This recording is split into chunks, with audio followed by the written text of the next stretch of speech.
thank you, everyone. The reason I can talk about NEMBA in a nutshell is because I don't know too much about it. It is far too complicated and drawn out for me to really know too much to tell you. But here we go.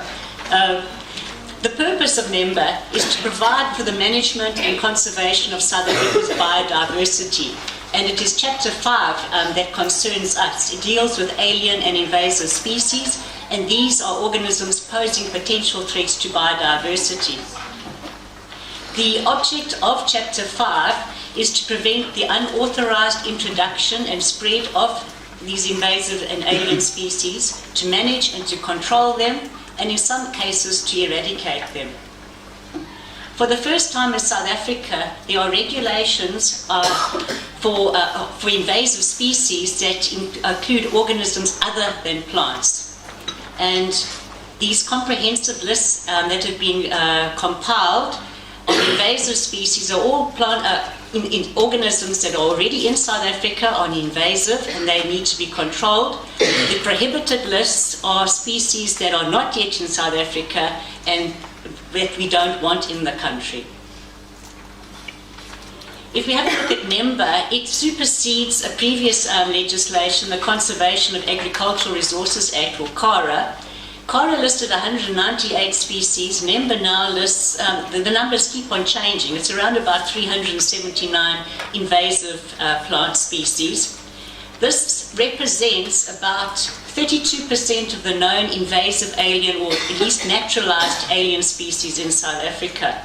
What is interesting here is that of the 180 new species listed, ornamentals are a major part of them.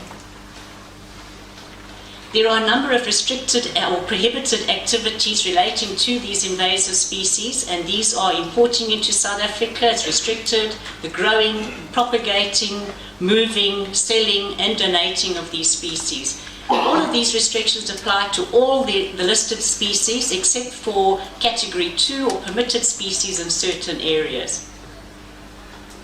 If we have a look now at Category 1A, which we've already heard about these, SANBI's EDRR program is trying to tackle these.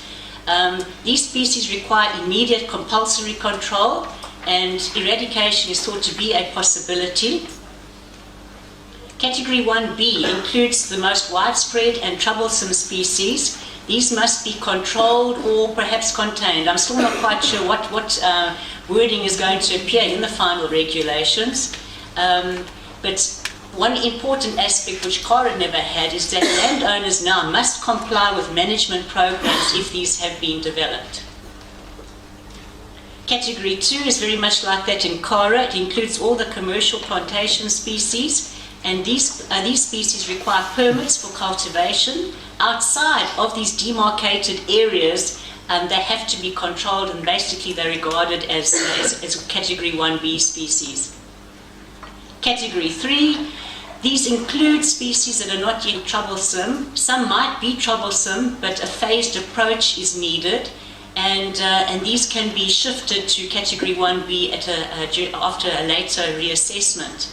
These plants may remain, existing plants may remain, but they have to be controlled in riparian or wetland areas. If we just have another look at this histogram, just putting these invasive plants into perspective, we can see there are about 1,200 species of naturalized alien invasive plants in South Africa. NEMBA lists 379, it's about 30%. Category 1B is the largest category of the NEMBA species. And as I said before, these include those that are the most widespread and troublesome. Basically, with those, many of those, we try to aim to contain them, but we also want to encourage people, no matter what the circumstance is, to try and do something to control them, to try and get rid of them where possible. For the first time now, there are some exemptions here for sterile cultivars and hybrids. Now, these have been that are already in South Africa. These are exempted unless investigations prove the contrary. At this stage, we've accepted lists of these so-called sterile cultivars and hybrids from the nursery industry. We're taking their word at this stage that they are sterile, but if investigations prove that they are not, they will be removed from the list. And for any new introductions, these will have to be assessed before they could be exempted. Thank you.